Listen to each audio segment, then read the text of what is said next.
Hello, my name is Claudio Benghi and I am the campus coordinator for Northumbria University for the delivery of the MSc Project Management program in Amsterdam. This is going to be a short video that helps you understand what do we teach in this program and whether this is something you might find interesting for your professional career development. We will start looking at what is project management and how we arrange the sequence of modules that build up the program. And then I will try to address some of the frequently asked questions that you might have. So, quickly coming to it, what is project management? These are definitions that you can find on two of the major project management professional organizations that exist in the world. Both the Association of Project Management and the Project Management Institute share definitions where projects are unique, transient endeavor undertaken for a number of purposes. The PMI calls for uniqueness in the outcomes of a project delivery, the products, the services, or the results. So it is this unique nature that distinguishes project management from normal business as usual operations that you might encounter. The difference here is that projects are a device that organizations set up in order to deal with some non-repetitive issue that they are facing. When they have some unique, unprecedented, unusual set of problems that they want to tackle for any number of reasons.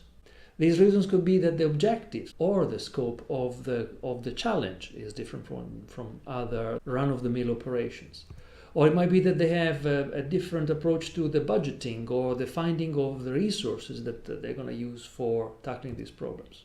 It might be that the schedule, the timeline is unusual. Perhaps it's very much concentrated and accelerated, or any number of other reasons. A project differs from business as usual because something unique is happening that require you to get the project right at the first attempt. You don't have an opportunity for rehearsal. So this course, naturally, is a course for people who want a qualification that is valued by employers because more and more organizations are learning to use projects for delivering change in their organization. And they acknowledge and they accept that this requires a unique set of skills that are not only technical skills, whether it's software development or international cooperation or any other domain of professional life, with global management skills at project level and people skills as well. That's the reason that we cover quite a wide variety of topics in this program. We cover very operational, pragmatic tasks such as the management of risks or the identification of the benefits that the project needs to clarify and achieve. With more kind of high-level objectives, such the correct incorporation of the project governances and interactions in the complex businesses that are run. This becomes more complicated at times when you have multiple stakeholders, when a project is not only owned and managed inside a single organization, but is the coming together of several organizations. In those situations, you need to have clear views and clear tools to make sure that communication happens smoothly, that every player understands and fulfills their roles and obligations against the others, and so on and so forth. So we have a wide variety of methods that we apply. This program has been running for several years. It's been running in its original form on campus at Newcastle, and then we have delivered it through distance learning to international students online. And then we've delivered it on campus in Amsterdam, and this will be the second year that we actually deliver it in Amsterdam. With this experience, we've been able to connect with the Association of Project Management which is the largest professional body that brings together all the project management professionals, and we have achieved accreditation with them. So our program is actually supported and accredited with the largest UK project management institution. And this is something that is quite important to appreciate, that you are coming from a standpoint of strength and international relevance. And this has convinced a large number of multinational companies to hire some of our graduates in the past. So our former graduates have been going on to work for all sorts of different organizations, small and large, depending on their individual profiles, in all sorts of industries, from aerospace to manufacturing to automotive, information technology, oil and gas, and so on. The list is quite varied. So quite quickly, I will go and give you an overview now of the structure of the delivery of the program over the 3 semesters that you will be studying with us. The overall duration of the program is 12 months. You start in September, and from that point until late December, you complete semester 1. Then early in the next year, from January to May, you have the bulk of semester 2. And then semester 3 starts and is completed throughout the summer. Well, in semester 1, you'll be starting to look into aspects of project, program, and portfolio management. This is perhaps the ideal introductory module to the topic. This covers the understanding of the structures, jargon, principles and concepts that we'll use again and again across all the other modules. This gives you the foundation to understand exactly what is a project, how does it play within organization, what are all the features of it, what are its components, and so on and so forth. And then the next 2 modules, people in project management and project organization and information management, cover the interactions that projects have in the complex network that organizations might have. Project organizations are not only companies, but they are sometimes groups or companies coming together. And so this module, Project Organization and Information Management, not only tells you about what are the different ways in which this organization can come together, but also what is an effective way for them to share information, share organizational knowledge, and come together with efficient governance structures that work for each player. And now that we have that, well, we can start looking into people. So of course organizations are made of people, but individuals behave differently than the organizations generally expect. So this module understands and helps you understand the unique characteristics of people, their preferred interaction forms, the benefits and rewards that motivate them and help them deliver good efficiency in the work that they do. And sometimes, of course, resolving conflicts, whether at personal or organizational level, becomes part of the concern that a valid project manager need to be able to perform. This module covers some topics such as negotiation, conflict reduction, conflict resolution, and so on. So this gives you kind of the core framework. Now that you know what a project is and how people and organizations balance their needs in semester 1. Then we go on to semester 2, where we look at the balance of the needs for the specific project. So the module, for instance, Project Change, Risk and Opportunities Management, covers these areas, identifies what are the benefits that the project can deliver and how you can best analyze those benefits to ensure that the risk of missing any of them is reduced. The change component of this is going to be quite important, because companies might need, an organization and individuals might need to change their view of what a project is throughout the execution and keep these aligned with the original intent, with the original benefits, reacting swiftly to changes in the surrounding environment. So reducing risk, but also on the other hand, identifying where greater opportunities appear from the changes surrounding you and trying to leverage them in delivering more for your clients. The project feasibility and economics module, on the other hand, looks at the sustainability of the project in its own entirety.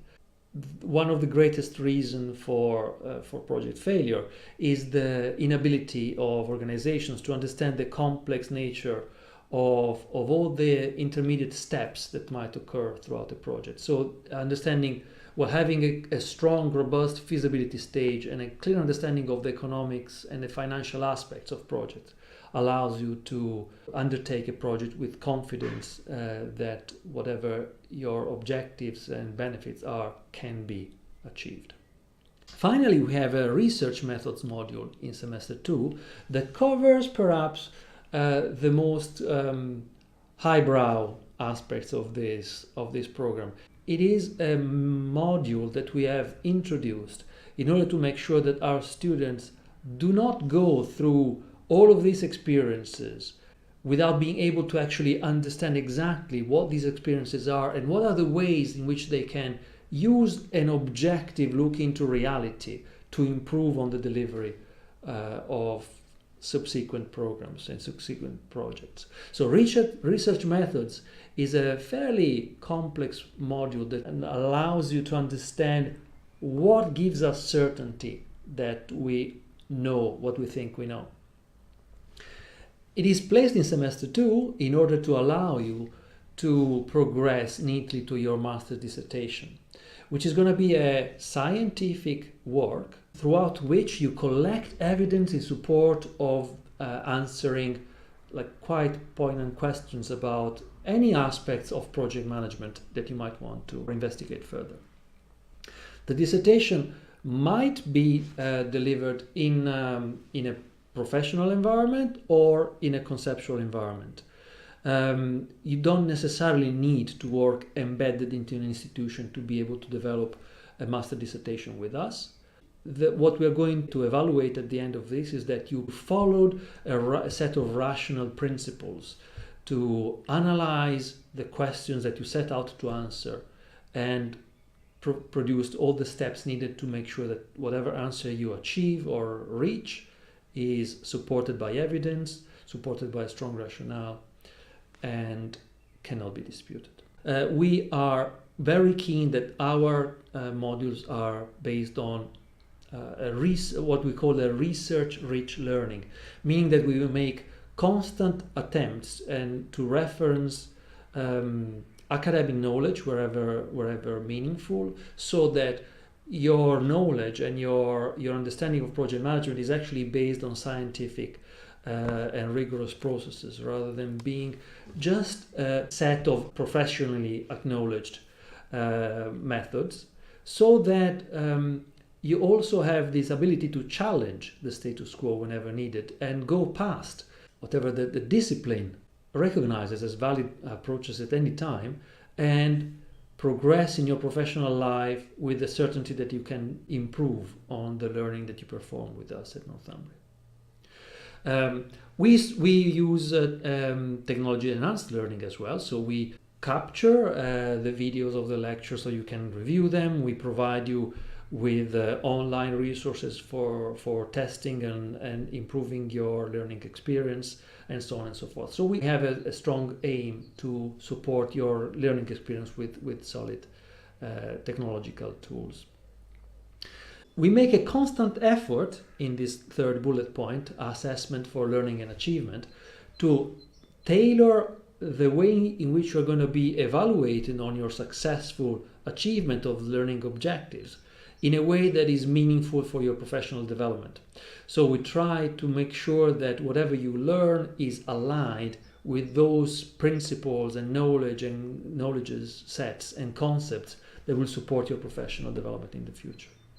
And all of this is constantly reviewed with an ongoing conversation that we have with industrial partners, so that as the profession of project management changes, we review our learning objectives with their requirements, so that we develop those skills that are highly valued by employers.